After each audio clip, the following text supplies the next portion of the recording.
శ్రీరాముడు భారతదేశ చరిత్రలో కోట్లాది మంది గుండెల్లో ఒక దేవుడిగా పూజలందుకుంటున్న పేరు.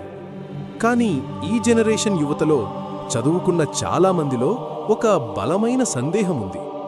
దేవుడు కదా, సర్వశక్తిమంతుడు కదా, మరి తన భార్యని ఒక రాక్షసుడు ఎట్టుకుపోతే ఒక సామాన్య మనిషిలాగా చెట్లని పుట్టలని పట్టుకుని ఎందుకేడ్చాడు? తన భార్య ఎక్కడుందో తన దివ్య దృష్టితో తెలుసుకోకుండా ఒక కోతి సహాయం కోసం ఎందుకెదురుచూశాడు? సముద్రాన్ని దాటడానికి ఒకే ఒక్క బాణంతో నీటిని ఎండగట్టగలిగే శక్తి ఉండి కూడా రోజుల తరబడి రాళ్లతో వంతెన ఎందుకు కట్టాడు? అసలు సర్వసృష్టిని శాసించగలిగే శ్రీ మహావిష్ణువు ఒక మనిషిగా ఎందుకు పుట్టాల్సొచ్చింది? ఆయన దేవుడైతే భూమి మీద పుట్టినప్పటినుంచి ఆయన జీవితం మొత్తం అన్ని కష్టాలు కన్నీళ్లు ఎందుకున్నాయి? రాజ్యభోగాలు అనుభవించాల్సిన వయసులో అడవుల పాలై కట్టుకున్న భార్య కోసం యుద్ధం చేసి చివరికి ఆమెను కూడా ఎందుకు దూరం చేసుకోవాల్సొచ్చింది? ఈ ప్రశ్నలు మీలో చాలామందికి వచ్చే ఉంటాయి. కానీ నిజం ఏమిటంటే శ్రీరాముడు దేవుడిగా ఈ భూమి మీదకు రాలేదు. ఒక మనిషి ఎలా బతకాలో, ఎన్ని కష్టాలొచ్చినా ధర్మం తప్పకుండా ఎలా నిలబడాలో లోకానికి నేర్పించడానికి తనను తాను పూర్తిగా ఒక సామాన్య మానవుడిగా మలచుకుని చేసిన ఒక అద్భుతమైన ప్రయోగమే రామావతారం. ఈరోజు మనం రాముడి గురించి ఒక భక్తుడి కోణంలో కాకుండా ఒక ఆదర్శ మనిషి పడిన వేదన, చేసిన త్యాగం, సాధించిన విజయం కోణంలో తెలుసుకోబోతున్నాం. బహుశా ఈ వీడియో చూశాక రాముడి మీద మీకున్న అభిప్రాయం పూర్తిగా మారిపోవచ్చు. ఎందుకంటే మనం ఈరోజు రాముడి జన్మరహస్యం వెనుక ఉన్న కొన్ని ఆశ్చర్యకరమైన, ఎవరికీ పెద్దగా తెలియని నిజాలను కూడా మాట్లాడుకోబోతున్నాం. మనం రాముడి కథ మాట్లాడుకునే ముందు అసలు ఆయన ఎందుకు పుట్టాడో తెలుసుకోవాలి. ముల్లోకాలము గడగడలాడిస్తున్న రావణాసురుడు ఒకప్పుడు బ్రహ్మదేవుని కోసం ఘోర తపస్సు చేశాడు. బ్రహ్మ ప్రత్యక్షమైనప్పుడు నాకు దేవుళ్ల వల్ల, గంధర్వుల వల్ల, రాక్షసుల వల్ల, జంతువుల వల్ల మరణం లేకుండా వరమివ్వు అని కోరుకున్నాడు. మరి మనుషులు, కోతులు వల్ల వరమెందుకు అడగలేదు? అంటే రావణుడి దృష్టిలో మనుషులు, కోతులు అత్యంత అల్పులు. వారి వల్ల తనకు ముప్పుంటుందని కలలో కూడా ఊహించలేదు. ఆ అహంకారమే రావణుడి పాలిట శాపమైంది. అప్పుడు శ్రీ మహావిష్ణువు దేవతలతో ఒక మాట అంటాడు. రావణుడి అహంకారాన్ని దెబ్బతీయాలంటే వాడు ఎవర్నైతే అల్పులు అని అనుకున్నాడో ఆ మనిషి రూపంలోనే నేను వెళ్ళాలి. నాకు దేవుడి శక్తులు ఏవీ వద్దు. ఒక సామాన్య మనిషికి ఆకలి, నిద్ర, బాధ, కన్నీళ్లు ఎలా ఉంటాయో అవన్నీ నేను అనుభవిస్తాను. మానవ మాతృడిగానే వాడిని అంతం చేస్తాను. అదే రామావతారానికి నాంది. ఇక్కడ నేటి తరానికి తెలియని ఒక రహస్యముంది. దశరథ మహారాజుకి పిల్లలు పుట్టకపోతే పుత్రకామేష్టి యాగం చేశాడని మనకు తెలుసు. కాని ఆ యాగం చెయ్యడానికి కారణం ఎవరు? దశరథుడికి ఒక కూతురు కూడా ఉంది. ఆమె పేరు శాంత. ఆమెను తన మిత్రుడైన రోమపాదుడికి దత్తత ఇస్తాడు. ఆ శాంత భర్త అయిన ఋష్యశృంగ మహాముని వల్లే దశరథుడికి పుత్రభాగ్యం కలిగింది. అంటే రాముడు పుట్టడానికి పరోక్షంగా ఆయన అక్క శాంత కూడా ఒక కారణం. ఇలా చైత్రశుద్ధ నవమి రోజున శ్రీరాముడు జన్మించాడు. రాముడి బాల్యం చాలా అద్భుతంగా సాగింది.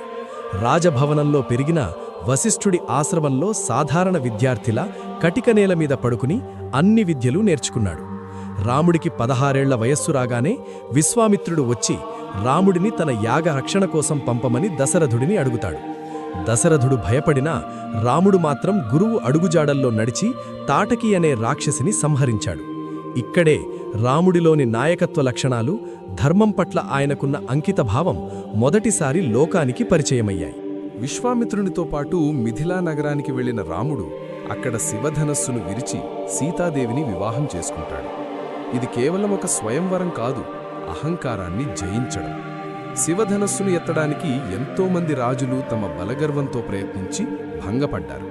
కాని రాముడు అత్యంత వినయంగా శివుణ్ణి స్మరించి ఆ ధనస్సును ఎత్తాడు. సీతారాములది కేవలం భార్యాభర్తల బంధం కాదు, ప్రకృతి పురుషుల కలయిక. వారిద్దరూ ఒకరినొకరు ఎంతగా అర్థం చేసుకున్నారంటే పెళ్లైన తరువాత అయోధ్యలో వారు గడిపిన కాలం ఒక సువర్ణ అధ్యాయం. కాని జీవితం ఎప్పుడూ ఒకేలా ఉండదు కదా. రేపు ఉదయం రాముడు మహారాజు అవుతాడనగా రాత్రికి రాత్రి సీన్ మారిపోయింది. కైకేయి తన 2 వరాలను ఉపయోగించి రాముడిని 14 ఏళ్లు అడవులకు పంపమని, తన కొడుకు భరతుడికి రాజ్యం ఇవ్వమని దశరథుణ్ణి కోరింది. ఈ విషయం తెలిసినప్పుడు రాముడి స్థానంలో ఎవరైనా ఏం చేస్తారు? తిరుగుబాటు చేస్తారు లేదా కోపంతో రగిలిపోతారు. కాని రాముడు చిరునవ్వుతో ఆ నిర్ణయాన్ని స్వీకరించాడు. నా తండ్రి మాట నెరవేర్చడం కోసం ఈ భూమండలం కాదు కదా, ప్రాణాలైనా వదిలేస్తాను అన్నాడు.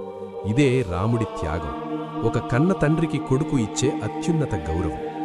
రాముడితో పాటు సీతమ్మ, లక్ష్మణుడు కూడా అడవులకు వెళ్లారు. రాజుల బట్టలు వదిలేసి నారచీరలు కట్టుకుని చెప్పులు లేకుండా కటిక నేల మీద నడుచుకుంటూ వెళ్లారు. అడవిలో మునులకు రాక్షసుల వల్ల కలుగుతున్న కష్టాలను తీర్చాడు. ఇక్కడే శూర్పణఖ రాముణ్ణి మోహించడం, లక్ష్మణుడు ఆమె ముక్కు కోయడం, ఆ కోపంతో ఖరదూషణులు అనే రాక్షసులు 14,000 మంది సైన్యంతో వస్తే రాముడు ఒంటరిగా నిలబడి వాళ్ళందర్నీ సంహరించడం జరిగింది. ఇక్కడ మీకో విషయం చెప్పాలి. అసలు సీతమ్మ అపహరణం జరగడానికి కారణం ఏంటి? రామాయణంలో మాయామృగం అంటే బంగారు లేడి గురించి మనకు తెలుసు. సీతమ్మ ఆ లేడిని అడిగినప్పుడు రాముడికి అది రాక్షసమాయ అని తెలుసు. అయినా ఎందుకు వెళ్ళాడు? ఎందుకంటే ఒక సామాన్య మనిషిగా తన భార్య ముచ్చట తీర్చడం భర్తగా తన బాధ్యత అని భావించాడు. దానితోడు రావణ సంహారానికి ఒక మార్గం సుగమం అవ్వాలంటే సీతాపహరణం జరగక తప్పదు. పూర్వజన్మలో వేదవతి అనే ఒక భక్తురాలిని రావణుడు అవమానించినప్పుడు నీ చావుకి నేనే కారణమవుతాను అని శపిస్తుంది. ఆ వేదవతే సీతమ్మగా పుట్టిందని పురాణాలు చెబుతున్నాయి. రావణుడు సీతను ఎత్తుకు వెళ్లిన ఆ క్షణం రాముడి జీవితంలో అతిపెద్ద విషాదం మొదలైంది.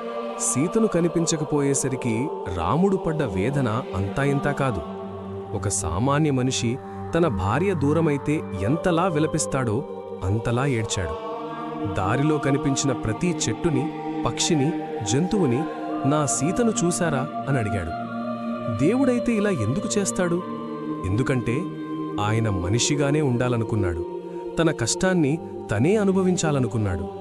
ఆ తర్వాత హనుమంతుని కలయిక, సుగ్రీవునితో మైత్రి జరిగింది.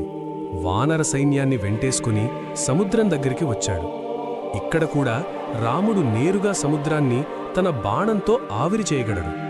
కాని ఆయనలా చెయ్యలేదు. సముద్రుణ్ణి ప్రార్థించాడు. ప్రకృతిని మనం గౌరవిస్తే ప్రకృతి మనకు దారిస్తుందని నిరూపించాడు.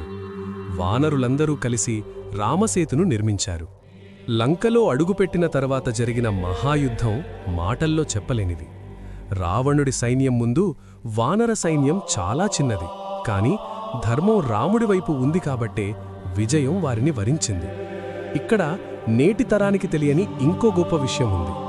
రామ-రావణ యుద్ధం జరుగుతున్నప్పుడు రావణుడు రథం మీద ఉంటే రాముడు నేలమీద నిలబడి యుద్ధం చేశాడు. అప్పుడు ఇంద్రుడు తన రథాన్ని పంపించాడు. అలాగే యుద్ధంలో రావణుడు ప్రాణాలు వదిలే ముందు రాముడు లక్ష్మణుణ్ణి పిలిచి, లక్ష్మణ, రావణుడు గొప్ప శివభక్తుడు, వేదాలు చదివిన పండితుడు, గొప్ప రాజనీతిజ్ఞుడు, వెళ్ళి అతని దగ్గర రాజనీతి పాఠాలు నేర్చుకో అని పంపించాడు. ఇది రాముడి వ్యక్తిత్వం. శత్రువు చనిపోతున్నప్పుడు కూడా అతనిలోని మంచిని గౌరవించిన ఏకైక నాయకుడు శ్రీరాముడు. చివరికి బ్రహ్మాస్త్రంతో రావణుడి నాభి అంటే బొడ్డులో కొట్టి అతణ్ణి అంతం చేశాడు.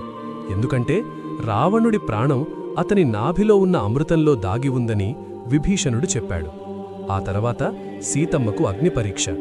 ఈ విషయంపై ఈనాటికి చాలా విమర్శలున్నాయి. కాని రాముడు అగ్నిపరీక్ష పెట్టింది సీతమ్మను అనుమానించి కాదు, లోకానికి ఆమె పవిత్రతను చాటి చెప్పడానికి.